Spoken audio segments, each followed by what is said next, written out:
Welcome to our YouTube channel that is bright beginnings with JS Yadav. हम जो topic inheritance and variation वाला जो continue कर रहे थे जेनेटिक्स का, आज हम उसको कंटिन्यू करेंगे। कल हमने जो पढ़ा था वो पढ़ा था कि लिंकेज और टीएच मॉर्गन ने जो लिंकेज और रिकॉम्बिनेशन की डेफिनेशन दी थी। उसके बाद था जीन मैपिंग। क्या बेटा? Gene mapping. अल्फ्रेड स्टूडेंट ने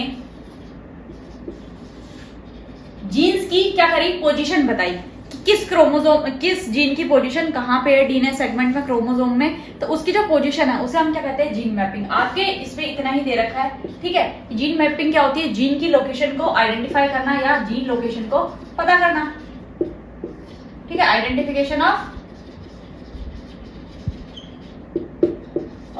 जीन लोकेशन, यानी जीन की लोकेशन को क्या करना? पता करना। वो क्या कहलाता है? वो कहलाता है जीन मैपिंग, ठीक है। उसके बाद आप पढ़ोगे पॉलीजेनिक इनहेरिटेंस। अब ये क्या बोला है?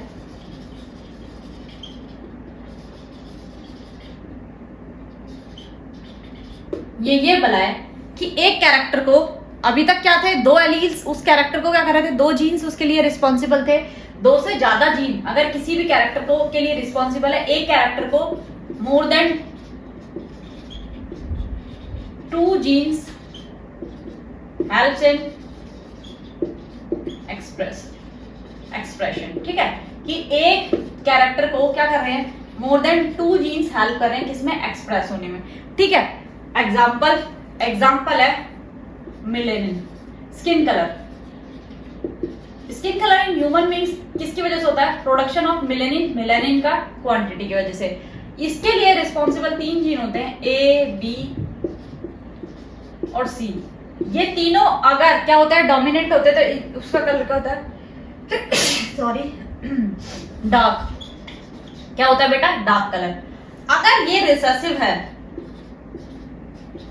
तो उसका कलर क्या होगा? मेलेनिन का प्रोडक्शन कम होगा तो उसका कलर क्या होगा? लाइटर होगा या बेचारा फेयर होगा, ठीक है। तो क्या कर रहा है? हमारे स्किन कलर को कितने जीन्स डोमिनेट कर रहे हैं, कितने जीन एक्सप्रेशन में हेल्प कर रहे हैं? 3 जीन एक्सप्रेशन पे हेल्प कर रहे हैं। तो इसे क्या कहेंगे हम? Polygenic inheritance. आई होप कि आपको बहुत अच्छे से समझ में आ गया होगा। अब है प्लियोट्रोपिक इनहेरिटेंस। अब ये क्या होती है?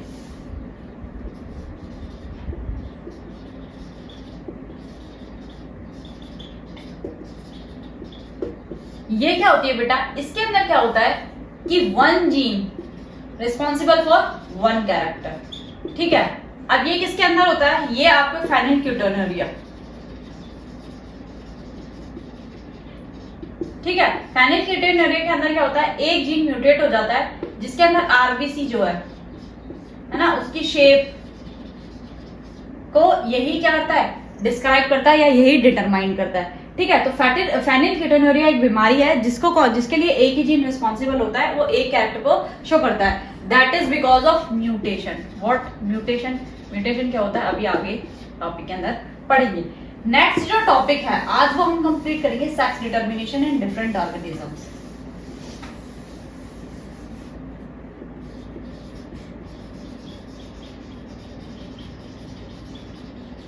सेक्स डिटर्मिनेशन मेनली आपके सिलेबस में 2 है, एक XX एंड XY। इसके अंदर क्या होता है? फीमेल्स जो होती है वो क्या होती हैं? होमोगैमेटिक। इनके अंदर सेम जीन्स होते हैं X और X, ठीक है। जो मेल्स होते हैं वो क्या होते हैं? हीटेरोगैमेटिक,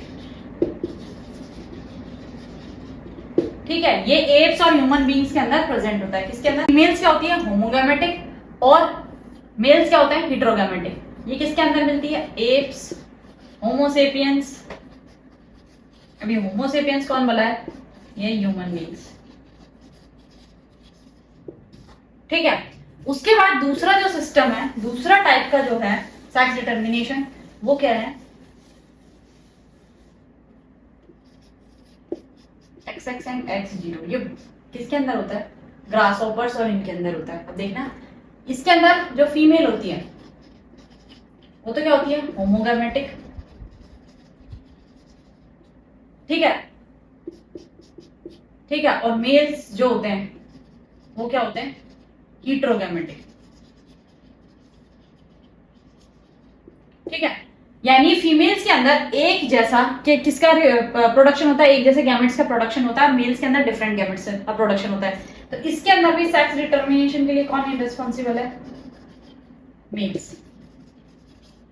ठीक है, तो क्या है कि अगर यहां से एक क्रोमोसोम यानी 50% फीमेल के आते हैं और 50% मेल्स के आते हैं, यही होता है 50% इसमें तो 50 और 50 एक एक्स होगा और 50 दूसरा एक्स होगा, इसमें 50% तो एक्स होगा और 50% क्या होगा? ओ होगा। तो क्या होगा अगर एक्स और एक्स का रिकॉम्बिनेशन होता है या एक्स और एक्स का कॉम्बिनेशन होता है तो क्या बनेगा? फीमेल बनेगी। अगर एक्स और ओ का कॉम्बिनेशन होता है तो क्या बनेगा? मेल बनेगा। तो फ्यूजन होता है, तो इन गैमेट्स के फ्यूजन की वजह से ये क्या करते हैं? सेक्स डिटर्मिनेशन में हेल्प करते हैं। मेनली इंसेक्टा ग्रुप के अंदर, ग्रासहोपर के अंदर ये सेक्स डिटर्मिनेशन पाया जाता है। अब दूसरा है ZW और ZO, sorry ZZ।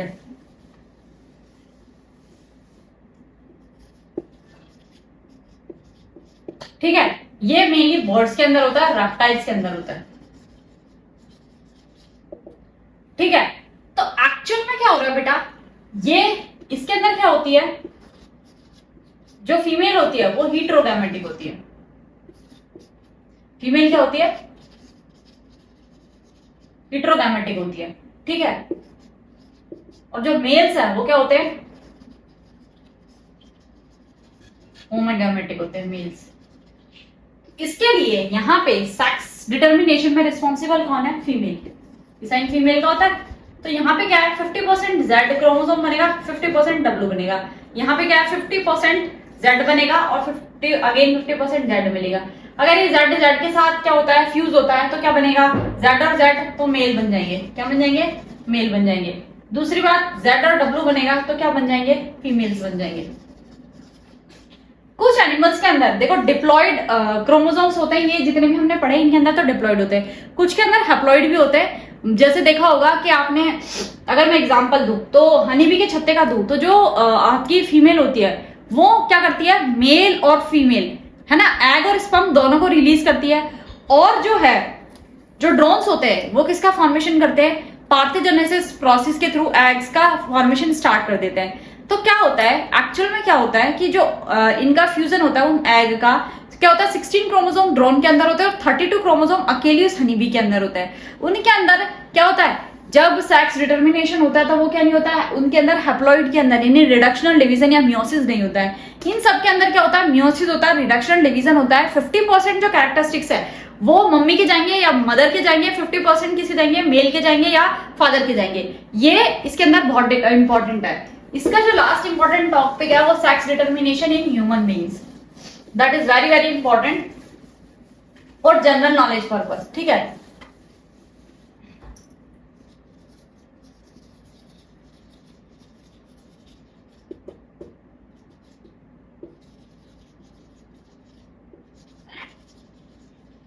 Human beings के अंदर 46 या फिर 23 पेयर्स ऑफ क्रोमोसोम्स प्रेजेंट होते हैं।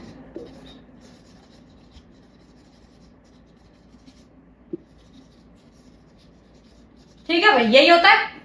अब इसके अंदर ऑटोसोम्स 22 पेयर्स, यह होता है 44। ठीक है, और एलोसोम्स या सेक्स क्रोमोसोम्स होता है 2। ठीक है, ये जो ऑटोसोम्स ये होते हैं ये जर्म सेल फॉर्मेशन में हेल्प करते हैं।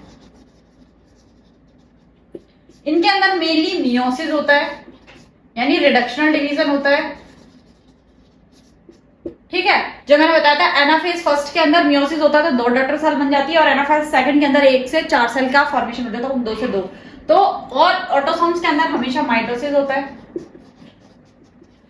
ठीक है, तो माइटोसिस जो होता है वो क्या होता है? इक्वेटोरियल डिवीजन होता है। इनके अंदर क्रोमोसोम का नंबर क्या रहता है? सेम रहता है। अच्छा भाई, ठीक है।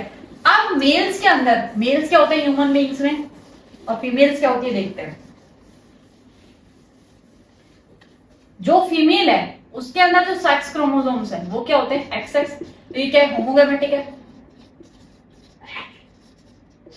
ठीक है, जो गैमेट्स का फॉर्मेशन होगा वो 50% X हो गए एंड अनदर 50% क्या होगा? X होगा। जो मेल्स हैं के अंदर XY क्रोमोसोम्स होते हैं, ठीक है, एलोलोसोम्स, और ये क्या हेटेरोगैमेटिक है। तो इसके अंदर क्या होगा, 50% X क्रोमोसोम का फॉर्मेशन होगा और 50% किसका होगा, Y क्रोमोसोम का।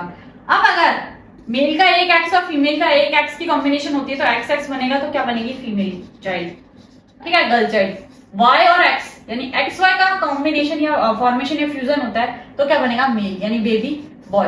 यानी 50% चांस होते हैं बॉय होने के और 50% चांसेस क्या होते हैं, फीमेल होने के। और इनके अंदर क्या होता है, रिडक्शन डिवीजन होता है यानी मियोसिस होता है। तो क्या होता है कि 23 जो क्रोमोसोम्स है वो फीमेल से आते हैं और 23 जो क्रोमोसोम है वो फादर से आते हैं, तभी जाके क्या होता है, चाइल्ड के अंदर 46 होते हैं। अगर मियोसिस ना हो तो तुम्हें पता है, अभी जो मैंने पढ़ाया था हैप्लॉइड और डिप्लॉइड वाला सीन जो उनके अंदर होता है हनी बीज वगैरह के अंदर, अगर क्रोमोसोम्स का नंबर सेम ना रहे तो क्या होगा बेटा, क्रोमोसोम्स का नंबर अगर सेम नहीं रहेगा तो क्या होगा, स्पीशीज टू स्पीशीज या जनरेशन टू जनरेशन इंक्रीज होता जाएगा और उसके अंदर क्या जाएगा, सेल के अंदर और किसी चीज को जगह ही नहीं मिलेगी। दूसरी बात मैं यहाँ से क्या बताना चाह रही हूँ, एक जनरल चीज कि हमारे जो ह्यूमन बींग्स है उनके अंदर सेक्स डिटर्मिनेशन में मेन जो रोल है वो किसका है, मेल्स का है, ठीक है, ठीक है। तो हमारी जो सोसाइटी है वो वैसे भी पैट्रियार्की है, यानी जो पितृसत्तात्मक टाइप में है, यानी मेल्स को ज्यादा इंपॉर्टेंस दी जाती है। लेकिन एक्चुअल में क्या होता है, जब चाइल्ड की बात आती है तो वहां पे सारा जो ब्लेम है वो फीमेल्स को दे दिया जाता है कि she is only responsible, her luck was bad and all that things, ठीक है, कि उससे भगवान नाराज है एंड ऑल दैट। तो फीमेल्स का सेक्स डिटर्मिनेशन के अंदर कोई रोल नहीं होता क्योंकि होमोगैमेटिक है, तो दोनों जो गैमेट्स है वो तो सेम बनने हैं, मतलब एक्स और एक्स, उसका तो कोई रोल ही नहीं है। कौन रिस्पॉन्सिबल है, फीमेल्स रिस्पॉन्सिबल है, ठीक है।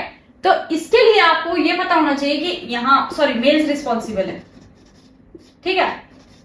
कौन रिस्पॉन्सिबल है सेक्स डिटर्मिनेशन के लिए, ह्यूमन बीइंग्स में मेल्स रिस्पॉन्सिबल है, फीमेल का कोई रोल नहीं होता क्योंकि हेटेरोगैमेटिक कौन है, मेल है। तो मेल की जो क्रोमोसोम्स है, सेक्सुअल क्रोमोसोम्स है या एलोलोसोम्स है, वो डिसाइड करेंगे कि मेल होगा या फीमेल होगी, ठीक है। फीमेल का कोई रोल नहीं होता। अगर फीमेल का रोल होता, मतलब जैसे कि इंडियन सोसाइटी जो अनएजुकेटेड पीपल है ना, अनएजुकेटेड जो पीपल है वो मोस्टली ये सोचते हैं कि है ना फीमेल का सारा दोष है, उसे ही मोस्टली रिस्पॉन्सिबल माना जाता है, but that is not true.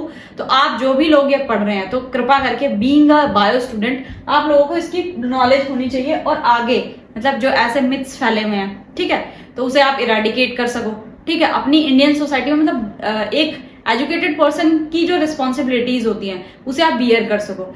इसीलिए टॉपिक्स जो होते हैं वो साइंस के अंदर क्या होता है, डेली बेसिस से रिलेटेड ज्यादा होते हैं, ज्यादा से ज्यादा कि आपको नॉलेज मिल सके। 11th का जो पूरा टॉपिक आपने देखा होगा, पूरी एनाटॉमी है, पूरी फिजियोलॉजी है प्लांट की, एनिमल की, ठीक है, उसमें आप सारे स्ट्रक्चर्स पढ़ोगे, कौन से मोनोकॉट कैसे होता है, डाइकॉट की रूट स्टेम लीफ से लेके जेनेटिक बेसिस, मतलब कितने टाइप के मॉलिक्यूल्स होते हैं, ये सारी चीजें आप सब पढ़ोगे। Plant physiology, animal physiology, respiration, जितनी भी फिजियोलॉजिकल एक्टिविटी होती है, डाइजेशन, रेस्पिरेशन, सारी चीजें पढ़ोगे, प्लांट्स में अलग, एनिमल्स में अलग। तो इसमें क्या है, यहाँ 12th के अंदर जो है वो जनरल नॉलेज ज्यादा है, ठीक है। अभी आप जैसे ये यूनिट कंप्लीट करोगे, इसके बाद बायोमॉलिक्यूल्स में डीएनए और आरएनए का फॉर्मेशन पढ़ोगे, ठीक है। बायोमॉलिक्यूल्स में प्रोटीन्स वगैरह, कार्बोहाइड्रेट्स और इनकी अरेंजमेंट के बारे में बात करोगे। उसके बाद आप जो पढ़ोगे माइक्रोब्स इन ह्यूमन वेलफेयर, तो ऑलमोस्ट जो 12th का सिलेबस है वो ह्यूमन वेलफेयर पे ज्यादा डिपेंडेंट है, मतलब लोगों को जनरल अवेयरनेस देना, ठीक है। 12th की जो साइंस है या 12th की जो बायो है वो मेनली क्या कर रही है, लोगों में अवेयरनेस को इंक्रीज करने का काम कर रही है। तो आई होप कि ये सेक्स डिटर्मिनेशन जो टॉपिक है वो आपको बहुत अच्छे से क्लियर हो गया होगा, आपको बहुत अच्छे से समझ में आ गया होगा कि सेक्स डिटर्मिनेशन क्या होता है, बर्ड्स में कैसे होता है, इंसेक्ट्स में कैसे होता है, ह्यूमन बींग्स में कैसे होता है, किसके अंदर फीमेल रिस्पॉन्सिबल होती है, किसके अंदर मेल से रिस्पॉन्सिबल होती है। रैप्टाइल्स और जो बर्ड्स होती है उनके अंदर फीमेल्स रिस्पॉन्सिबल होती है, बाकी सब में मेल्स रिस्पॉन्सिबल होते हैं। मेल्स रिस्पॉन्सिबल होते हैं तो यहाँ पे फीमेल्स का रोल खत्म हो जाता है, ठीक है। फीमेल में तो सेम टाइप ऑफ क्रोमोसोम्स बन रहे हैं, तो ये चीज आपको दिमाग में बैठा के रखनी है, ठीक है, ताकि क्या नहीं हो कि कंफ्यूजन ना हो। दूसरी बात, आप इन चीजों को लेके अवेयर भी रहे।